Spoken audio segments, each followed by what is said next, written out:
Before we dive into today's story, make sure to hit that subscribe button and turn on notifications. You won't want to miss the shocking twists in stories like this one. I never thought a simple night at home could feel so heavy. My name is Ethan, and I've always believed that intimacy isn't just about physical closeness. It's about connection, trust, and feeling truly seen by the person you love. Claire, my wife of 5 years, used to be that safe harbor. We laughed together, shared our dreams, and she had this way of making the ordinary feel extraordinary. But lately something had shifted. It started with subtle signs. Side hugs instead of full embraces, kisses that felt obligatory, and evenings where she would sink into the couch, avoiding any real closeness. At first I told myself it was stress, work fatigue, or just a phase. I tried to be patient, gentle, even playful, hoping that our bond would naturally pull us back together. But weeks turned into months, and her distance became a constant weight in my chest. That evening, like many before it, I approached her with a small, hopeful gesture, a hand on her shoulder, a quiet question about sharing the night together. "Ethan, I'm tired," she said softly, almost mechanically, and turned away. Her words weren't angry, but they carried something heavier. An unspoken truth that I wasn't part of her world in that moment. My heart sank, but I didn't argue. I've learned that forcing a moment only deepens the silence. What I didn't know was that tonight would feel different. Claire's friend, Natalie, was visiting. I barely knew her well, but she had a way of filling a room with her presence, loud, confident, always observing. I noticed the way she glanced at me, a curious mix of amusement and concern, the moment she saw the tension between us. Something about her gaze made me uneasy, like she could see right through the fragile layer of calm I was trying to maintain. The contrast was immediate and jarring. Claire had grown quiet and withdrawn, retreating into herself, while Natalie's energy filled the room. And yet, in that difference I sensed a turning point.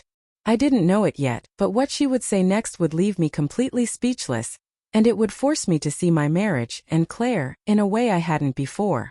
The evening wore on, and the tension in the room was almost tangible. Claire sat on the couch, scrolling on her phone, her shoulders tense, avoiding any eye contact. I tried to keep myself calm, sipping my drink, pretending the weight in my chest wasn't there. Then Natalie leaned against the doorway, her arms crossed, a mischievous glint in her eyes. "So what's going on between you two?" she asked, her tone casual but sharp, as if she already knew the answer. I hesitated, caught off guard. I didn't want to drag anyone into our private struggles, but her presence demanded acknowledgement. Claire stiffened beside me, a subtle warning in her posture. "She's just tired," I replied, trying to downplay the growing tension. But Natalie wasn't buying it. She tilted her head, studying us both, her gaze piercing, like she was scanning for every unspoken word, every suppressed emotion. "Ethan, come on," she said finally. "This isn't just about being tired, is it?" Claire's cheeks flushed, her hands tightening around her phone. She opened her mouth to speak but closed it quickly. I felt my own heart tighten. I had expected a little support, maybe even a gentle intervention, but what came next was something entirely different. Natalie leaned closer, lowering her voice in a way that made both of us lean in instinctively. "Claire," she said firmly, "you can't keep shutting him out like this. It's not fair to either of you."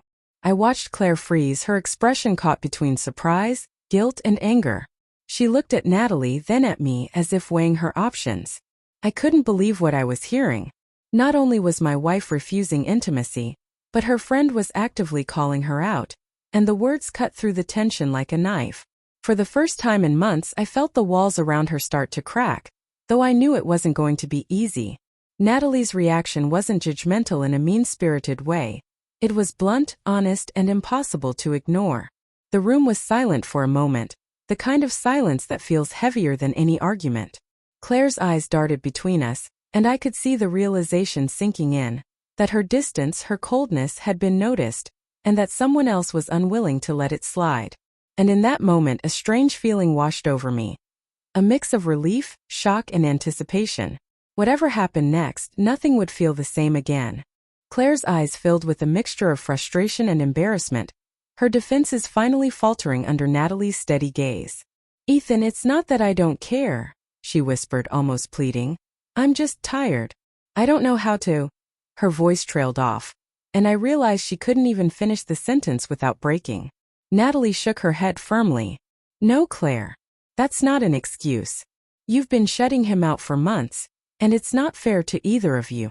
You need to face what's happening here, or it's only going to get worse.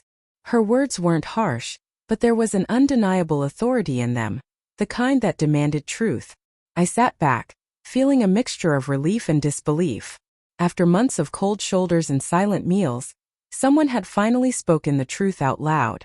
The tension that had been suffocating me seemed to loosen slightly, replaced by a clarity I hadn't felt in a long time.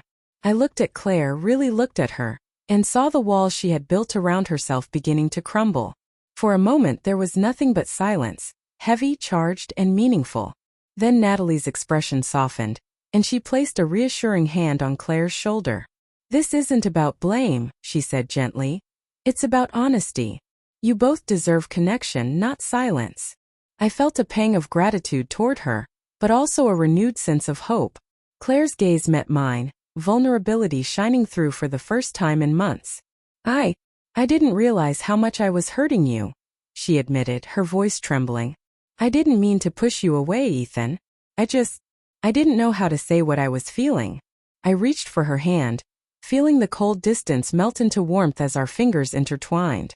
I just want us to be close again, Claire. To feel like we're partners, not strangers sharing a home. She nodded, tears welling in her eyes, and for the first time in what felt like forever, I felt that old spark of connection return, fragile but real. Natalie smiled, sensing her role in breaking the ice had worked, and quietly excused herself, leaving us in the quiet of the room. Alone we sat together, talking, listening, and slowly rebuilding the intimacy that had been lost.